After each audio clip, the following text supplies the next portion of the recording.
Jail দেওয়া হয়, ডাকাতি করলে জেল দেওয়া হয়, খুন করলে জেল দেওয়া হয়, ফাঁসি হয়, এর দ্বারা কিন্তু মানুষের নৈতিক চরিত্রে কোনো পরিবর্তন হয় না।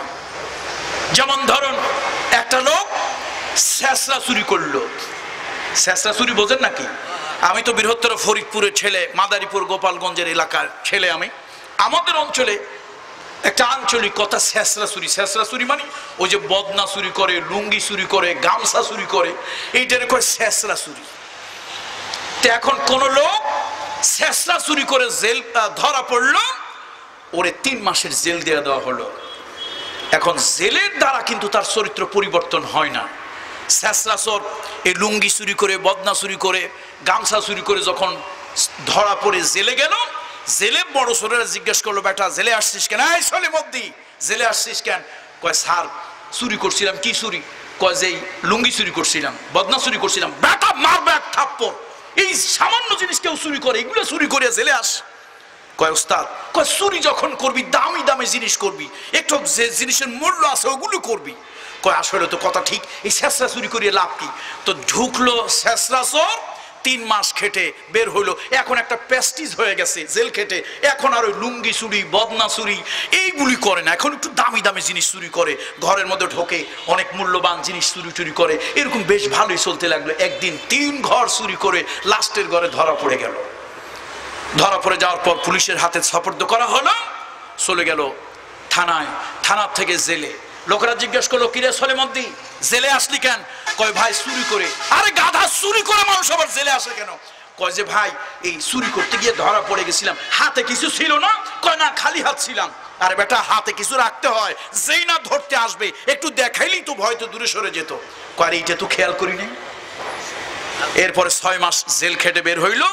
এখন মাশাআল্লাহ খালি হাতে আর চুরি করতে যায় না, হাতে একটা কিছু নিয়ে যায়। বুঝছেন তো নাকি বোঝেন নাই? এরকম করতে করতে মাশাআল্লাহ বেশ ভালোই চলতেছিল মার্কেট, ভালোই বাজার চলতেছিল। হঠাৎ একবার এরকম চুরি করতে গিয়ে একজন তো চিনে ফেললো, অমকের ছেলে অমক। বাস এইটা অভিযোগ হলো, মামলা হলো।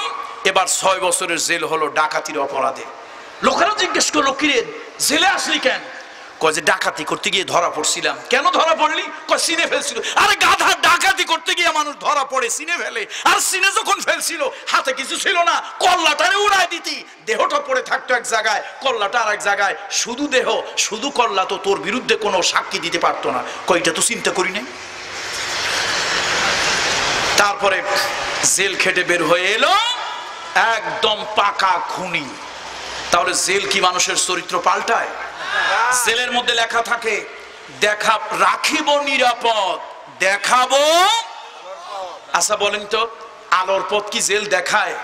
যেই জেলের জেলার কোটি কোটি টাকার হিরোইন, বাবা, ইয়াবা, গাঞ্জার ব্যবসা করে, ওই জেলার তার জেলের লোকদেরকে কিভাবে আলোর পথ দেখাতে পারে? সে নিজেই তো অন্ধকারে আকণ্ঠ নিমজ্জিত।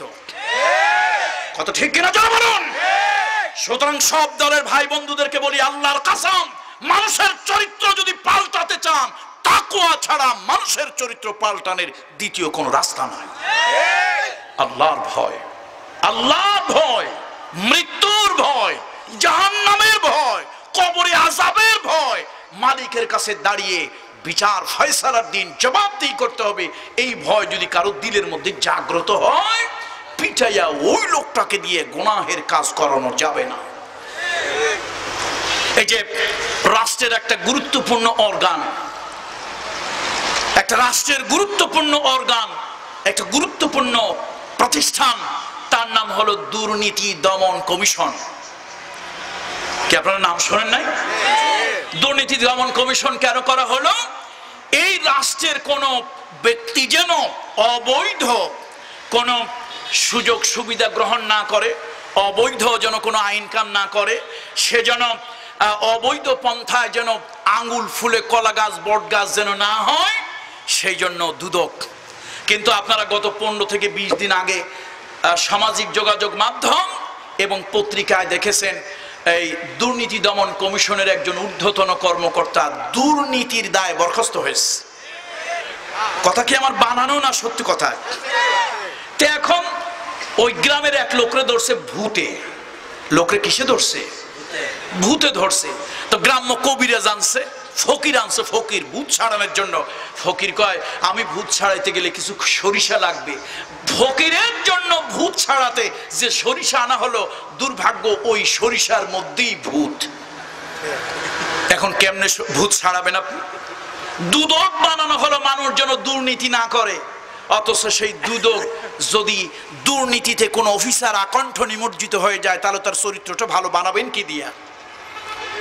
এরপরে আসেন, পুলিশ দিয়ে মানুষের চরিত্র ভালো বানানো যাবে না। ওইটা যদি বিস্তারিত ব্যাখ্যা করে আমি বলতে যাই, তাহলে তো মূলা চুরিতে আমার ফাঁসি হয়ে যাবে। এই জন্য ওই বিষয়ে আমি কথা আগাইতেই চাইলাম না, এইটা এই পর্যন্তই থাক। বন্ধুরা আমার, পুলিশ দিয়ে, র্যাব দিয়ে, বিডিআর দিয়ে মানুষের চরিত্র পাল্টানো সম্ভব নয়। যদি র্যাব দিয়ে মানুষের চরিত্র পাল্টানো যেত, তাহলে র্যাবের ঊর্ধ্বতন কর্মকর্তা সাতটা নিরহ নিরপরাধ জীবন্ত মানুষকে হত্যা করে পেট ফেলে 28টা করে ইট দিয়া বেঁধে নদীতে ফেলে দিত না। সুতরাং অপরাধ থেকে মানুষকে যদি মুক্ত করতে চাই, পরিচ্ছন্ন চরিত্রবান মানুষ যদি আমরা গড়তে চাই, আল্লাহর ভয় তাকওয়ার কোনো বিকল্প রাস্তা নাই। এই তাকওয়া, এ ব্যাপারে কথা বলবো আমি। তাকওয়া যে মানুষকে অপরাধ থেকে কিভাবে বাঁচাতে পারে, তার ছোট্ট একটা দৃষ্টান্ত। সাইয়েদুনা ওমর রাদিয়াল্লাহু তাআলা আনহু, উনি একবার এক এলাকায় গিয়েছেন রাষ্ট্রীয় ইনভেস্টিগেশনের জন্য, পরিদর্শনের জন্য গিয়ে এলাকার লোকজন কেমন দেখলেন, রাস্তাঘাট সবকিছু কেমন দেখলেন। এবার চিন্তা করলেন যে দুই একটা লোক তিনি টেস্ট করবেন কেমন। মহিলারা যেরকম ভাত রান্না করলে পাতিলের দুই সাইডটা চাউল টিপে বসে যে এটা ভাত হয়েছে কি হয়নি, ঠিক তদ্রূপ সাইয়েদুনা ওমর রাদিয়াল্লাহু তাআলা আনহু তিনি পরীক্ষা করার জন্য দুই একটা লোক চরিত্র কেমন, স্বভাব কেমন পরীক্ষা করার জন্য তিনি দুই একজন লোকের সাথে কথা বললেন। কথা বলতে বলতে এক পর্যায়ে তিনি এক নির্জন পাহাড়ি এলাকায় চলে গেলেন। গিয়ে দেখলেন কালো তো কালো, জন্মের মতো কালো, সাংঘাতিক কালো এক কৃতদাস, এক গোলাম, এক তরুণ যুবক ছাগল চড়াচ্ছে।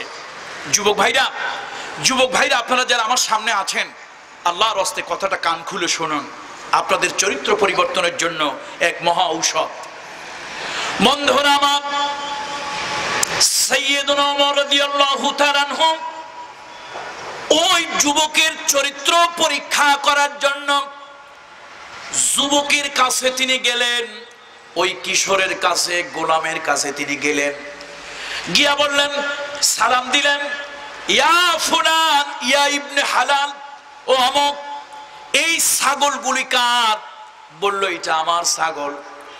তাহলে আমার দুইটা ছাগল দরকার, তুমি আমার কাছে দুইটা ছাগল বিক্রি করো। গোলাম বলল, ওই যুবক বলল, শোনো, ছাগল দেখাশোনা আমি করি, এই অর্থে আমি বলেছি ছাগল আমার, কিন্তু আসলে ছাগল আমার নয়। আমার যিনি মনিব, আমি যার গোলাম, আমি যার কৃতদাস, তার ছাগল আমি দেখাশোনা করি, এই জন্য বলেছি ছাগল আমার। সাইয়েদুনা ওমর বলেন, আচ্ছা ঠিক আছে, তুমি আমার কাছে দুইটা ছাগল দাও, কত নেবে বলো? বলল না, মুনিবের বিনা পারমিশনে, মুনিবের বিনা ইজাজতে ছাগল তোমাকে দেওয়া যাবে না। সাইয়েদুনা ওমর বললেন, দেখো আমার খুব প্রয়োজন, তুমি যা চাও তাই দেব, তোমার যা ডিমান্ড আছে আমি তাই দেব, আমার দুটো ছাগল দাও, তোমার উপকার হলো, তুমি টাকা পেলে, আমারও লাভ হলো, আমার প্রয়োজন পুরো হলো। লোকটা বলল, না, তুমি যতই যা দাও, আমার মুনিবের বিনা ইজাজতে, বিনা পারমিশনে ছাগল তো দূরের কথা, এক কাসরা দুধ আমি তোমাকে দিতে পারবো না।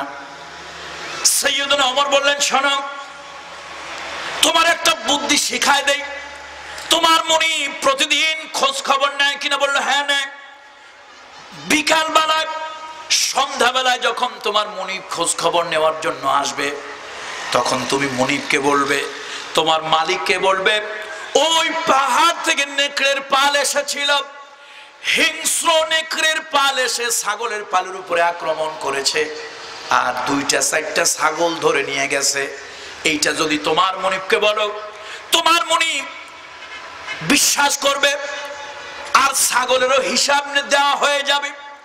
মাঝখান দিয়ে তোমার লাভ হলো তুমি কিছু টাকা পেলে, আর আমার লাভ হলো আমার প্রয়োজনটা পুরো হয়ে গেল। ছেলে বলল, দেখো আমার মনিবকে যদি আমি বলি 10টা ছাগল নিয়ে গেছে, আমার মনিব আমার কথায় বিশ্বাস করবে, আমার মনিবের চোখে ফাঁকি দেওয়া যাবে। কিন্তু তোমার যিনি মনিব, আমার যিনি মনিব, তোমার যিনি রব, আমার যিনি রব, ওই আল্লাহ তাআলা, ওই আল্লাহ তাআলার চোখ, কুদরতি চোখ, তুমি কেমন করে ফাঁকি দেবে? ওয়া হুয়া আলা কুল্লি শাইইন শাহীদ, ওয়া হুয়া আলা কুল্লি শাইইন শাহীদ। আল্লাহ তাআলা সব দেখেন, আল্লাহ তাআলা সব কিছু তার ইলমের মধ্যে আছে। সুতরাং আল্লাহ প্রত্যক্ষ করছে। আমার মনিবকে আমি হয়তো ফাঁকি দিতে পারবো, কিন্তু আল্লাহ তাআলাকে কেমন করে ফাঁকি দেব? আমি পারবো না। সাইয়েদনা ওমর বলছেন, শোনো, তুমি কি শোনো নাই? আল্লাহ তাআলা রহিম, আল্লাহ তাআলা রহমান, আল্লাহ তাআলা গফুর, আল্লাহ তাআলা গফফার। তুমি যদি একটা ভুল করো, তোমার কিছু লাভ হলো, এই লাভের পর, ভুলের পর তুমি যদি আল্লাহর কাছে তওবা করো, আল্লাহ তাআলা তোমারে মাফ করে দেবে, আল্লাহ তাআলা তোমারে ক্ষমা করে দেবে। লোকটা উঠে বলল, শোনো, কিয়ামতের ময়দান বড় ভয়াবহ ময়দান।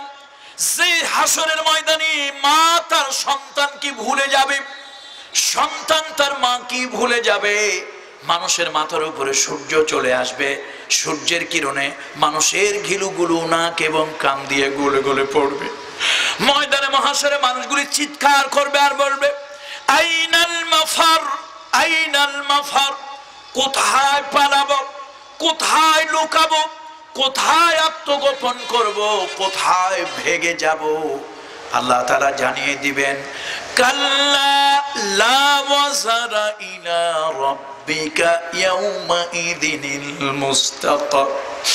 ভাগবার কোনো জায়গা নাই, পালাবার কোনো জায়গা নাই, লুকাবার কোনো জায়গা নাই। বান্দারে, যেদিকেই তুমি যাও ওই দিকে আল্লাহ তাআলা তোমাকে বেষ্টন করে আছে। কিয়ামতের সেই ময়দানে আমি কেমন করে আল্লাহ তাআলার দরবারে দাঁড়াবো, কেমন করে আল্লাহর দরবারে আমি হিসাব দেব? খবরদার, তুমি লোভ দিয়ে আমার ঈমান নষ্ট করিও না, লোভ দিয়ে আমার ঈমান নষ্ট করিও না। আল্লাহ কি ভয় করো, লোভ দিয়ে আমার ঈমান নষ্ট করিও না। সাইয়েদনা ওমর চলে যাচ্ছিলেন, হঠাৎ করে লোকটা, ওই গোলামটা তাকে ডাক দিল, ইয়া ফুলান তাআল হেনা, হে অমুক আমার কাছে আসো। সাইয়েদনা ওমর যখন ওই বালকের কাছে, যখন যুবকের কাছে এলো, যুবকটা ডেকে বলতেছে, শোনো, তুমি কি সাইয়েদনা ওমর রাদিয়াল্লাহু তাআলা আনহুর নাম শুনেছো? কার কাছে জিজ্ঞেস করতেছে? তুমি কি সাইয়েদনা ওমরের নাম শুনেছো? বলে, হ্যাঁ শুনেছি। বলল, শোনো, আমি তারে দেখি নাই, তবে জানি তিনি বড় কঠিন মানুষ, আল্লাহর হুকুমের ব্যাপারে তিনি অত্যন্ত কঠিন, আপন জনকেও খাতির করেন না, আল্লাহর বিধানের জন্য, সত্যের জন্য, ন্যায়ের জন্য আপনার পর দেখেন না, তিনি অত্যন্ত কঠিন মানুষ শরীয়তের ব্যাপারে। সাইয়েদনা ওমরের মতো একজন লোক যদি আমি পেতাম, আল্লাহর রাসূলের খলিফা ওমর রাদিয়াল্লাহু তাআলা আনহুকে যদি পেতাম, তাহলে তার কাছে, তার আদালতে তোমার মতো একটা প্রতারকের বিরুদ্ধে আমি মামলা দায়ের করতাম। না জানি তুমি কত মানুষের ঈমান নষ্ট করছো। ও পথিক, আল্লাহকে ভয় করো, আল্লাহকে ভয় করো, ইত্তাকুল্লাহ, আল্লাহকে ভয় করো, আল্লাহকে ভয় করো। দুদিনের এই দুনিয়া, দুদিনের এই জিন্দেগির মায়া ছেড়ে দাও। সাইয়েদনা ওমর থরথর করে কাঁপতে লাগলেন। এই কাঁপুনি ভয়ের জন্য নয়, এই কাঁপুনি তার তাকওয়া দেখে। তিনি বললেন, তোমার মুনিবের বাড়ি কোথায়?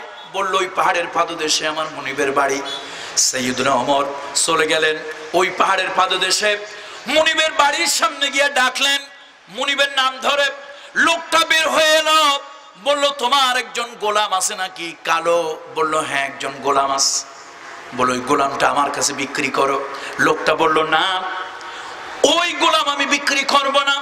সাইয়্যিদুনা ওমর রাদিয়াল্লাহু তাআলা আনহু বললেন, তুমি যা চাইবে তাই দেব, গোলামটা আমার কাছে বিক্রি করো। লোকটা বলল, শোনো, তুমি যা দাও, যত সম্পদ আমাকে দাও না কেন, আমি ওই গোলামটা বিক্রি করব না। হযরত ওমর রাদিয়াল্লাহু তাআলা আনহু কথা বলতেছিলেন, এক পর্যায়ে লোকটা যেন সন্দেহ হলো, এক পর্যায়ে ওই মুনিবের সন্দেহ হলো, বলল, আমার যদি ভুল না হয় আপনি আমিরুল মুমিনিন খলিফাতুল মুসলিমিন ওমর ইবনুল খাত্তাব। সাইয়্যিদুনা ওমর তিনি তো মিথ্যা বলতে পারেন না, তিনি বললেন, হ্যাঁ আমি ওমর, খাত্তাবের পুত্র ওমর, বনি আদি গোত্রের সন্তান আমি ওমর। আল্লাহ তাআলা তোমাদের খলিফা হিসাবে খাদেম আমাকে বানিয়েছেন। বলল সাইয়্যিদুনা ওমর, আপনি কি আপনার রাষ্ট্রের ক্ষমতার জোর দেখাইয়া, রাষ্ট্রীয় ক্ষমতার প্রভাব দিয়া এই গোলামটা আমার কাছ থেকে আপনি ছিনিয়ে নিতে চান নাকি? সাইয়্যিদুনা ওমর বললেন, শোনো, আমি যদি আমার রাষ্ট্র ক্ষমতার অপব্যবহার করে এই গোলামটা তোমার কাছ থেকে যদি আমি ছিনিয়ে নিতে চাইতাম, তাহলে তো পরিচয় আগের থেকে দিতাম। এবার সাইয়্যিদুনা ওমরের কথা শুনে লোকটার চোখে পানি এসে গেল।